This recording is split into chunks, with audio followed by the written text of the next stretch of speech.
Bienvenidos, buenos días a nuestro encuentro semanal todos los lunes en Cartas Abiertas, el podcast, para leer la palabra del Señor, meditarla y aprender cada día más del propósito que Dios tiene para nuestras vidas. Gracias por estar aquí. El episodio pasado terminamos hablando acerca de esa reunión que tuvo Cornelio con Pedro, ¿sí? Acerca de una visión en donde fueron guiados por el Espíritu Santo para que Pedro pudiera entender que el Evangelio había llegado para todo ser humano que reconociera a Jesús como el Hijo de Dios y como el Salvador personal. En esa reunión, cuando Pedro acepta ampliamente esta enseñanza, la fe de todas aquellas personas que están allí reunidas se activa y entonces viene y hay un derramamiento del Espíritu Santo y sobre esas personas y fueron también bautizados. Entonces esa es la historia o la noticia que corrió muy rápido en medio de esta población. Comenzamos entonces a leer el capítulo 11 y dice: los líderes y amigos de Jerusalén se enteraron de que los forasteros, así llamaban también a los extranjeros, a los gentiles, de que los forasteros no judíos habían recibido la palabra de Dios. Cuando Pedro volvió a Jerusalén, algunos de sus antiguos amigos lo llamaron para que les informara. Estaban preocupados por la circuncisión, de modo que lo confrontaron al respecto. Y le preguntan: ¿qué piensas que estás haciendo al relacionarte con esa gente? Comes alimentos prohibidos y arruinas nuestro buen nombre. Aquí nos damos cuenta de cómo un grupo de los mismos, de los que estaban creyendo en este Jesús Salvador, están preocupados y entran a criticar a Pedro por lo que se estaba haciendo. Lo critican porque no están de acuerdo que se sentara a comer con ellos, que comieran ya alimentos que por la ley habían sido prohibidos. ¿Sí? Ellos seguían todavía, a pesar de creer en Jesús, tenían como el corazón de pronto dividido y una parte se había quedado con la ley. Estaban pensando también en la circuncisión. Y esa crítica viene a estar por encima de lo que la enseñanza de Jesús era en esencia. Porque ellos estaban pensando, dice aquí, que arruinas nuestro buen nombre. Entonces ellos están enfatizando sobre la palabra ese propio yo que domina al ser humano. Es como tener en cuenta la reputación personal, es tener en cuenta también ese prestigio o fama que se haya podido ganar como ser humano, ¿sí? Y muchas veces está puesta sobre la enseñanza de Jesús y era esa la crítica con la que estaban pues como confrontando a Pedro. Entonces Pedro les explicó desde el principio paso a paso. Y vamos a mirar esta explicación que Pedro da, que viene siendo como un recuento que nos va a tener que mover a entender que realmente era una enseñanza de parte de Dios y especialmente pues dirigida por el Espíritu Santo. Entonces dice lo siguiente: miren, hace poco estaba en Jope orando. En medio de la oración caí en éxtasis y tuve una visión. Algo parecido a una enorme manta con cuerdas en sus extremos bajó desde lo alto y se desplegó ante mí. Tenía estampados animales domésticos y también salvajes, reptiles, pájaros, había de todo. Y se movían. Yo estaba fascinado con aquello. Entonces oí una voz que me dijo: ven, Pedro, mata y come. Y yo respondí: no, Señor. Nunca he probado comida impura. Pero la voz volvió a hablar: si Dios dice que está bien, está bien. Lo que Dios ha purificado, tú no lo llames impuro. Y esto sucedió 3 veces y luego la manta se enrolló en dirección a lo alto. En ese preciso momento llegaron 3 hombres a la casa donde me hospedaba. Los habían enviado desde Cesarea para recogerme. El Espíritu Santo me dijo que fuera con ellos sin hacer preguntas. Por tanto, los acompañé. 6 amigos fueron conmigo al encuentro de la persona que había mandado buscarme. Este individuo nos contó que había visto a un ángel en su casa, que fue algo tan real como si se tratara de uno de sus vecinos, y que le había dicho: envía unos hombres a Jope a buscar a Simón, al que le dicen Pedro. Él va a decirte algo que le salvará la vida a ti y a todos los que amas. Entonces, Pedro cuenta su propia visión, pero también cuenta que Cornelio había tenido también otra visión. Esas dos visiones se unieron y el propósito de la visión era que eso que les tenían que decir les salvaría la vida. Dice, a ti y a todos los que amas. Eso de salvarles la vida era precisamente el mensaje de salvación que Cristo había dejado. Por eso necesitaban unir las visiones, ¿sí? Y hay algo muy importante, porque no es solamente como Cristo me va a salvar mi vida, que es súper válido, pero es que al salvarme la vida, también va a salvarle la vida a los que yo amo. Ejemplo, familia. Y de ahí para allá, todo lo que se extienda, porque el amor de Dios viene a morar en nuestro corazón, y una de las cosas que hace el Espíritu Santo es que da amor por aquellas personas que no tienen a Cristo y que lo necesitan sí o sí para ser salvos. Entonces, versículo 15 dice: así que empecé a hablar y casi no había terminado cuando el Espíritu Santo cayó sobre ellos, igual que lo hizo sobre nosotros la primera vez. Esa primera vez fue Pentecostés, cuando estaban allí todos reunidos, orando. El Señor había pasado por el sacrificio, pero ya había ascendido, y estaban orando. Allí Pentecostés significa bautizo del Espíritu Santo. Entonces dice: en ese instante recordé aquellas palabras que Jesús dijo: Juan bautizó con agua, pero ustedes serán bautizados con el Espíritu Santo. Ahora yo les pregunto, si el Señor les dio el mismo regalo que a nosotros cuando creímos en Jesucristo, ¿cómo podría yo oponerme a Dios? Y con esta reflexión que Pedro está haciendo un reconocimiento al plan divino de salvación para toda la humanidad. Algo que para Pedro, humanamente, racionalmente, no le entraba en su cabeza, menos le entraba en el corazón, de que esta bendición de salvación venía para todo ser humano, no solo para el pueblo judío. Entonces, versículo 18, al oír se calmaron, entendieron lo que Dios estaba haciendo y empezaron a alabar a Dios. Ha sucedido, es una expresión. Dios se ha acercado a las otras naciones y les está mostrando la vida. La vida es Cristo. A todas las naciones se está mostrando la luz y la vida, que es el Señor Jesucristo. Y aquí es necesario darnos cuenta que hubo un cambio de mentalidad en Pedro y que hubo una renovación de su mente. Y era necesario que eso ocurriera. Porque si no, Pedro se hubiese podido convertir como en una piedra de tropiezo para que la palabra del Señor fluyera. Dice: los que se habían dispersado por la persecución tras la muerte de Esteban viajaron hacia Fenicia, Chipre y Antioquía. No obstante, solo hablaban y se relacionaban con sus compatriotas judíos. Entonces, algunos de los hombres de Chipre y Cirene que habían llegado a Antioquía empezaron a hablar con los griegos y a transmitirles el mensaje del Señor Jesús. A Dios le gustó lo que estaba sucediendo y un buen número de griegos creyeron y aceptaron al Señor.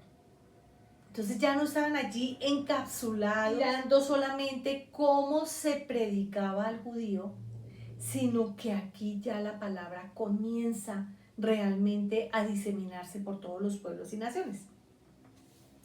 Versículo 22. Cuando la iglesia de Jerusalén se enteró de eso, mandó a Bernabé a Antioquía para que viera cómo iban las cosas. En cuanto éste llegó, sintió la presencia de Dios allí. Así que trabajó con ellos y los animó a perseverar. Dice, perseverar por fe por el resto de sus vidas. Esto es recibir a Cristo y hasta el último día de nuestras vidas proclamaremos que Cristo es nuestro Salvador. Esto no tiene marcha atrás, porque es una convicción profunda que el Espíritu Santo da a nuestro corazón. Entonces, Él les dice, hay que tener ánimo para perseverar en la fe por el resto de las vidas. Era un buen hombre, entusiasta y confiado en la obra del Espíritu Santo. La comunidad se hizo grande y fuerte en el Señor. Después Bernabé fue a Tarso a buscar a Saulo. Lo trajo de regreso a Antioquía y allí estuvieron todo un año. Se reunían con la iglesia y enseñaban mucha gente. Fue en esa ciudad donde los discípulos recibieron por primera vez el nombre de cristianos, hasta el día de hoy. Pero también nos damos cuenta que con Bernabé y Saulo hay un inicio de ministerio. Aquí podríamos hablar, ellos fueron llamados a las naciones, es como esos misioneros que van y predican la palabra del Señor. Aquí se inicia ese ministerio. Dice, por esa misma época llegaron unos profetas de Jerusalén, uno de ellos llamado Ágabo, inspirado por el Espíritu Santo, advirtió que una grave hambruna estaba a punto de devastar el país. Y de esto ocurrió durante el reinado de Claudio. Y nos damos cuenta de cómo Lucas, que es quien escribe este libro de Hechos, él nombra a dirigentes muy importantes como para enmarcar épocas especiales. Y lo vamos a ver, por ejemplo, Claudio es nombrado 3 veces en la carta. Pero si vamos, por ejemplo, a mirar Lucas, cuando él escribió su propio libro, en Lucas 2, él también hace nombramiento de Augusto César, que estaba por la época del nacimiento de Jesús. Entonces él enmarca épocas con nombres muy prestigiosos de altos dirigentes. Si miramos el capítulo 3 también de Lucas, dice que en el año 15 del reinado de Tiberio César, Poncio Pilatos era gobernador de Judea. Herodes era gobernante de Galilea. Su hermano Felipe gobernaba Iturea y Tranconite. Lisanias gobernaba Abilene y los sumos sacerdotes eran Anás y Caifás. Entonces, aquí nos damos cuenta de cómo aquí al nombrar a este Claudio, esa es una forma narrativa por parte de Lucas de enmarcar tiempos y personajes específicos en la historia. Entonces dice que los discípulos decidieron que cada uno de ellos enviara lo que pudiera a sus compañeros cristianos de Judea para ayudarlos. De forma que designaron a Bernabé y a Saulo para entregar la recaudación a los dirigentes de Jerusalén. Esto tiene que ver muchísimo, pero muchísimo con unidad, con generosidad, expresada en términos y en hechos, en acciones que muchos cristianos tenemos, como es el diezmo y la ofrenda, ¿sí? Porque ellos recaudaron dinero, ofrendas, muy seguramente también alimentos, no sé, dice que Bernabé y Saulo fueron designados para entregar todo lo que recogieron a los dirigentes en Jerusalén. Este es un ejemplo grande de unidad, de generosidad, de hermandad, de compañerismo. Y van a pasar por una situación muy complicada. Aquí este hombre, Ágabo, usado por el Espíritu Santo, les estaba advirtiendo, viene una hambruna. Y ellos hicieron todo lo posible para que la hambruna no les afectara de forma dramática a causa de la generosidad de todos los hermanos. Ya entrando en el capítulo 12, el título que tiene en este momento este pasaje dice: Pedro bajo estricta vigilancia. Versículo 1, comenzamos. Dice: al rey Herodes entonces se le ocurrió perseguir a algunos de los miembros de la iglesia y asesinó a Jacobo, el hermano de Juan. Aquí vemos cómo podemos darnos cuenta del primer discípulo que entregó su vida a causa del evangelio. Y dice que él fue, vamos a ver, dice: al ver cuánto aumentó la popularidad de Pedro entre los judíos, lo arrestó durante la Pascua y lo metió en la cárcel. Bueno, entonces aquí entra a hablar de lo que pasa con Pedro. O sea, él ya había decapitado, porque Jacobo murió, es decir, Santiago murió decapitado. A él lo atacaron a espada y a espada le quitan la cabeza. ¿Sí? Y entonces pasa eso, pero este hombre malvado Herodes se da cuenta de que Pedro comienza a tener popularidad y lo arresta durante la Pascua, lo mete en la cárcel. Y aquí pasan cosas importantes. Dice que puso 4 escuadrones de 4 soldados para vigilarlos. Quería lincharlo en público al concluir las festividades. Entonces, esto para un ser humano, pues realmente uno puede ver que es una situación muy desesperada, y comienza esto a mostrar realmente una severa persecución para los discípulos. Ya le habían quitado la vida a uno de ellos y ahora cogían a Pedro y lo querían linchar. Y producto de un linchamiento una persona puede perder la vida. Por lo tanto, la situación de Pedro no era la mejor. Versículo 5. Pero mientras Pedro estaba encerrado y bajo estricta vigilancia, la iglesia oraba por él con todas sus fuerzas.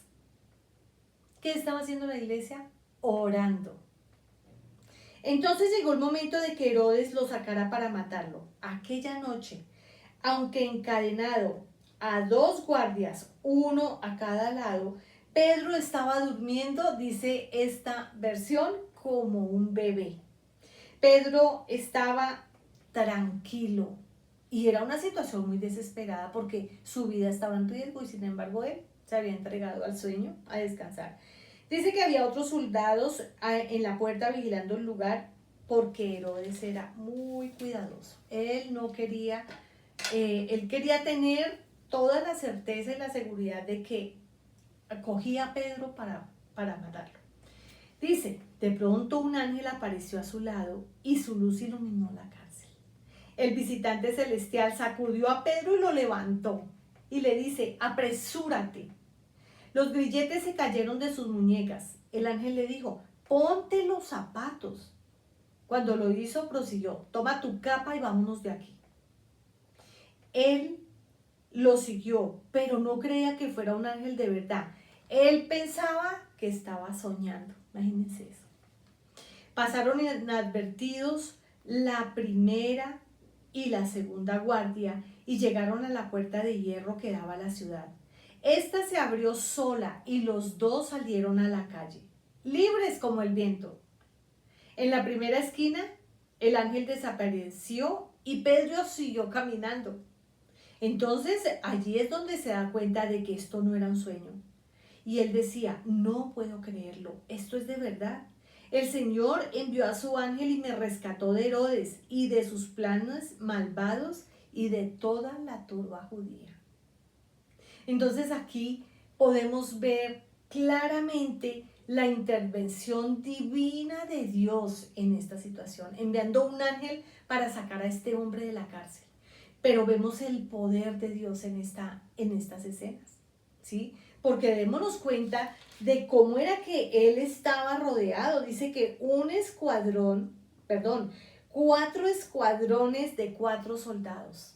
Y fuera de eso estaba con grilletes a cada brazo a un hombre. Pero aún así el poder de Dios lo saca de allí.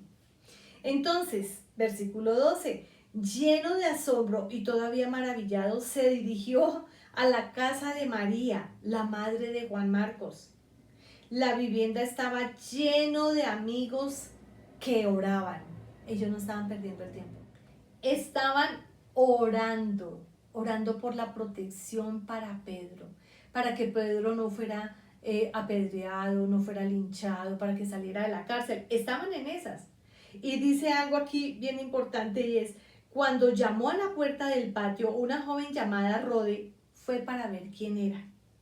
No obstante, al reconocer la voz de Pedro, se emocionó tanto que salió corriendo a avisarle a todos los que estaban allí y olvidó abrirle. Y lo dejó esperando en la calle. Imagínense la necesidad de Pedro entrar a esa casa y quedarse esperando porque la otra emocionadísima sale para adentro de la casa corriendo a contarles. Pero ¿qué pasa cuando ella llega y les cuenta? Dice, sin embargo, no creyeron la buena noticia y le decían, estás loca. Aunque les insistió, ellos seguían sin creerle y le dijeron, debe ser un ángel. Y aquí pasa algo realmente bien curioso, porque ellos estaban orando a favor de Pedro, ¿sí o no? Pero sin embargo, cuando ven el resultado de su oración, entran en incredulidad y dicen, no, eso no puede ser. Es como si dijéramos, yo estoy orando por tal situación, pero no, mi oración pues yo la llevo a tal punto, pero pues yo no creo que sea para tanto, ¿sí? O que Dios la escuche con todo su 100% de solicitud y de pronto solamente nos da un 50%. Aquí el Señor les estaba dando un 100% de respuesta a esa oración y entraron en incredulidad. Podemos ver cómo somos un poco contradictorios, ¿cierto? Porque queremos ver el poder de Dios, pero cuando lo podemos ver o palpar, entra algo por allá, una chispa de duda e incredulidad, y podemos ver también cuán poderosa es la oración, porque todo esto nos está hablando que tan pronto arrestan a Pedro, la iglesia en general entra a orar. Entonces, en la oración hay poder, y realmente la oración de la iglesia es lo que hace que personas creyentes sean sostenidas en tiempo de persecución. Esto es maravilloso. Bueno, entonces durante todo ese tiempo Pedro estuvo en la calle golpeando la puerta. Él seguía golpeando y los otros allá diciendo, no, eso no puede ser, usted vio mal, eso fue un ángel o usted se lo inventó. Con las miles de excusas, Pedro seguía golpeando. Cuando al fin la abrieron y lo vieron, brincaron como locos. Pedro les hizo señas para que se calmaran y describió cómo lo había sacado el Señor de la cárcel y luego dijo, díganle a Jacobo y a los hermanos lo que ha ocurrido. Entonces los dejó y se fue para otro lugar. Aquí hay algo bien importante para tenerlo en cuenta y es que Jacobo, o sea, en esta historia se nombran dos Jacobos. El primero fue este Jacobo, ¿de dónde fue? Espérenme, ¿qué dice?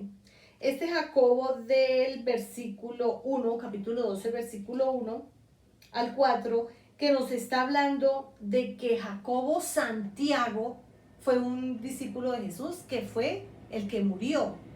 Y murió porque lo decapitaron. Pero aquí, cuando ya ha pasado todo esto, llega Pedro, se les presenta, se vuelven locos de alegría ahora sí porque lo vieron realmente. Y les dice, díganle a Jacobo y a los hermanos, este Jacobo es hermano de Jesús. Entonces, él les manda a decir, díganle a él y a todos los hermanos lo que me ocurrió. Les manda a contar. Al amanecer, en la cárcel reinaba el alboroto.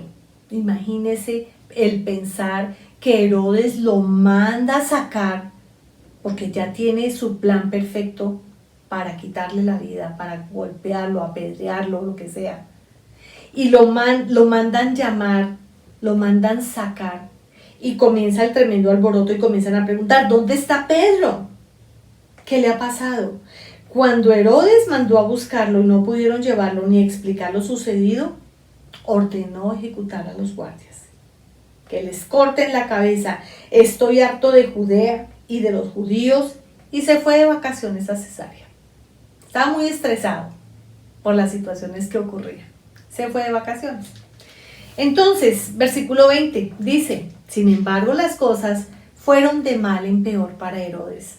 La gente de Tiro y de Sidón, con quienes éste estaba en guerra, consiguieron a Blasto, la mano derecha del rey. Consiguieron que Blasto, la mano derecha del rey, hablara bien de ellos, y reunieron una delegación para arreglar sus asuntos. Como dependían de Judea para abastecerse de alimentos, no podían dejar que la situación se demorara mucho. El día señalado para el encuentro, Herodes, vestido de manera pomposa, con todos sus atuendos reales, se sentó en el trono y los reprendió con un montón de palabrería. Y el pueblo gritando, miren, el pueblo estaba necesitado. Y ellos allá en su mente dijeron, no, él se va a reblandecer si lo adulamos como rey. Si honramos el nombre de Herodes. Lo querían adular. ¿Para qué? Para que él respondiera también a esas necesidades que tenían. Entonces, ¿qué gritó ese pueblo? Cuando este hombre habló todo ese montón de cosas que pudo haber dicho, que no eran para nada santas ni apropiadas para el pueblo, le gritaron, voz de Dios, no de hombres. Comenzaron a adularlo. Y dice que esa fue la gota que rebosó la copa. El Señor se hartó de la arrogancia de Herodes y envió a un ángel para que lo matara. Herodes no le había dado la gloria a Dios en absolutamente nada. Él no tenía el conocimiento de Dios y no lo tuvo, no porque Dios estuviera muy lejos de él, sino porque él perseguía la palabra de Dios. Porque para él también hubiese estado disponible la gracia. Entonces dice que el Señor se enoja, se harta de esa arrogancia y dice que cayó al instante. Herodes cae al instante, podrido hasta la médula, cubierto de gusanos, y de esa forma murió. Terrible. O sea, el Señor mostrando su poder, su gloria, pero también poniendo un alto y un punto final a la arrogancia de este hombre. Dice que mientras tanto el ministerio de la palabra de Dios crecía cada vez más. Bernabé y Saulo, después de entregar la ofrenda, ¿se acuerdan? La ofrenda de ayuda a la iglesia de Jerusalén, volvieron a Antioquía, ¿se acuerdan? Aquí vemos cómo cuando este hombre Ágabo, inspirado por el Espíritu Santo, les dice que viene una grande hambruna que puede destruir el país, los nombran a ellos para que entreguen todo lo que recogieron y se lo lleven a Jerusalén. Y aquí entonces dice, después de que ellos hicieron esto, en Jerusalén, volvieron a Antioquía y esta vez llevaron con ellos a Juan, al que llamaban Marcos. Así damos por terminada la lectura de estos 2 capítulos. Gracias por acompañarnos. Les invito nuevamente a que se suscriban, a que nos den un like, a que compartan este mensaje de salvación. Nos vemos el próximo lunes.